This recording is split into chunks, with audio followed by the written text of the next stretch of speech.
Welcome to Bear's Brownies. These are the cards I have selected so far during this run. I stuck to only serving chocolate-flavored items, so I ended up with mostly customer cards. Let's get Overtime Day 51 started, and I'll explain my restaurant setup. My goal for this run was to see how far into overtime I could get, only serving chocolate-flavored desserts.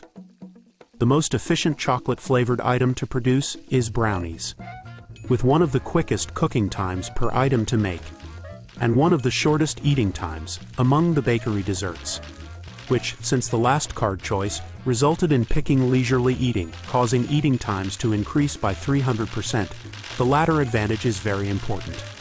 Together with the downside of the longer eating time, the sound customers make when they take a long time to eat, which I'll let you listen to now without me talking over it.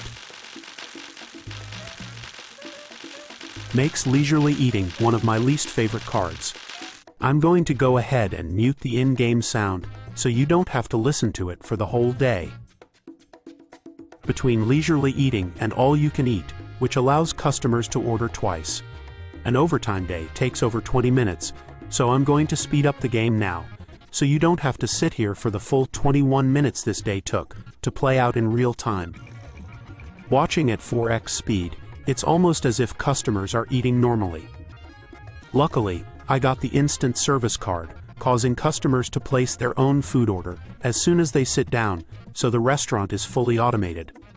Therefore, I didn't have to sit here pounding away on an ordering terminal, having to manually take orders, and could just leave the game to play itself.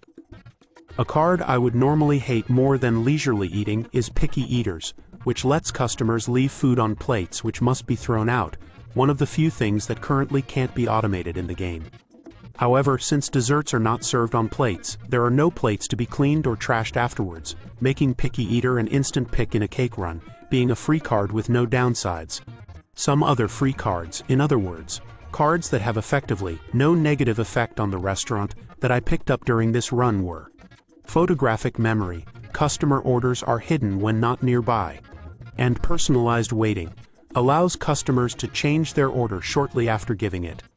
Because we are only serving one type of food, chocolate-flavored dessert, there is no need to view the order or even a different dish that the customers would even be able to change their order to. After serving was automated, with teleporters next to every table. Victorian standards, customers lose patience when looking at players. And sedated atmosphere, players walk slowly when near customers. Also no longer mattered either, since we were not moving around to serve or take customer orders, and instead just spend the whole day standing still in the top right corner of the restaurant. With the game playing itself, as we sit in the corner, we don't need to know the progress of anything making. Blindfolded Chefs, process progress is hidden. Another free card choice.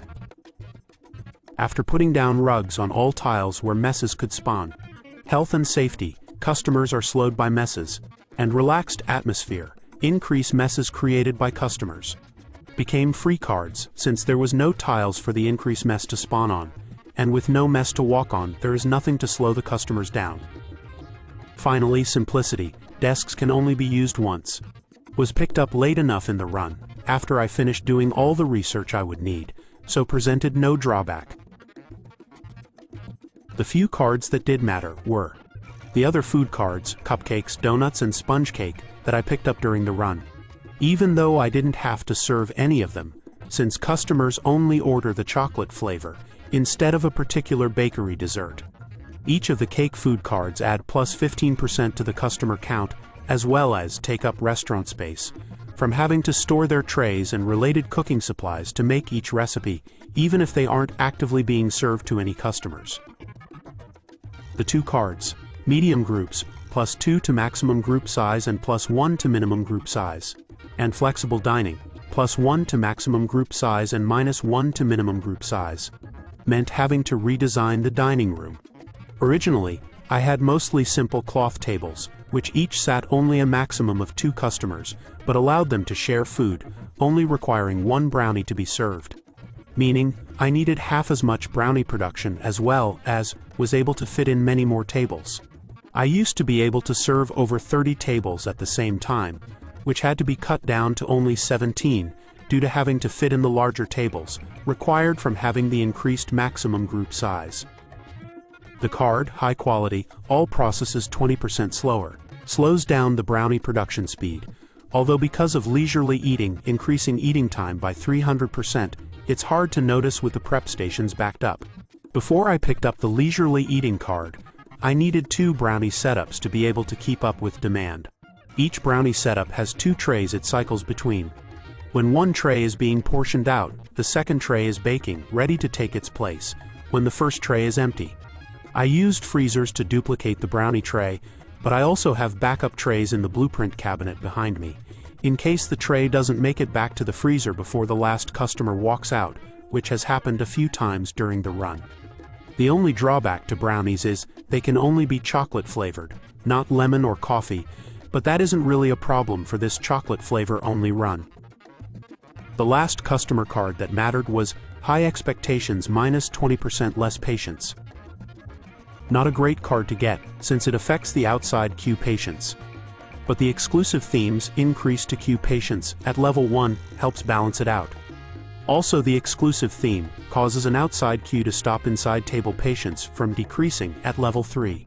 So the high expectations card only really affects the last few groups in the restaurant after the queue disappears outside at the end of the day.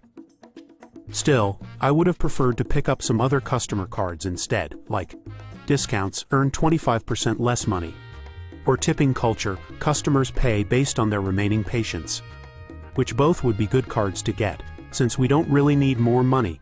As you can see, we already have over 200,000 coins. As we reach the end of the day, it's a great time to remind you to hit the like button and subscribe if you want to see more PlateUp videos. Looks like we survived overtime day 51, making this my new personal best for furthest into overtime I have achieved. My previous best was overtime day 45 with the Autodog, which you can watch here. If you have enjoyed this video, please check out my other PlateUp videos and subscribe for more.